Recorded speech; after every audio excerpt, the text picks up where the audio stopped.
3 నాడు జారీ చేసిన జీవో నెంబర్ 40 ప్రకారం నంద్యాల జిల్లా సున్నిపెంట గ్రామ పంచాయతీకి కేటాయించిన 280.74 ఎకరాల భూమిని రద్దు చేస్తూ ఆ భూమిని తిరిగి నీటిపారుదల శాఖకు బదలాయించే ప్రతిపాదనను రాష్ట్ర మంత్రిమండలి ఆమోదం చేసింది.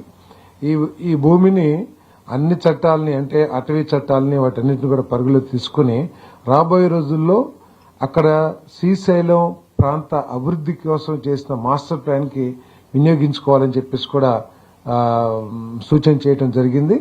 ఎందుకంటే ఒక మాస్టర్ ప్లాన్ ఇప్పటికే శ్రీశైలం దేవాలయాన్ని అభివృద్ధి చేయాలనే ఉద్దేశంతో మాస్టర్ ప్లాన్ ఇప్పటికే తయారు చేయడం జరిగింది. దీన్ని ఈ భూమిని కూడా వాడుకుని దాన్ని అభివృద్ధి చేయడం కోసం ఈ నిర్ణయం తీసుకోవడం జరిగిందని చెప్పేసి మనం చేస్తాను. ఇది సున్నిపేట పంచాయతీకి ఇవ్వడం జరిగింది, గ్రామ పంచాయతీకి.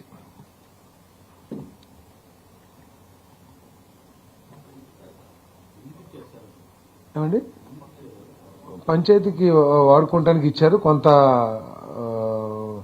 డెవలప్మెంట్స్ చేయడానికి దానికి ఇచ్చారు. కానీ దాంట్లో డెవలప్మెంట్స్ ఏం జరగలేదు. దాన్ని గ్రాప్ చేస్తానికి కూడా కొంత ఆలోచన జరిగిందని చెప్పేసి సమాచారం ఉంది. అక్కడ భూమి కూడా, ఎందుకంటే ఫారెస్ట్ ఇంకో సైడు వాటర్ ఉంది కాబట్టి ఉన్న భూమిని వినియోగించుకుని శ్రీశైలం దేవస్థాన పరిధిని పెంచడమే కాకుండా బాగా అభివృద్ధి చేయాలి. ఎందుకంటే ఆ దేవస్థానానికి ఉన్న ప్రాసెసింగ్ కానివ్వండి, ప్రజల నమ్మకం కానివ్వండి, ఆ దేవస్థానాన్ని అభివృద్ధి చేయడానికి వినియోగించుకోవాలని చెప్పేసి నిర్ణయం తీసుకున్నారు.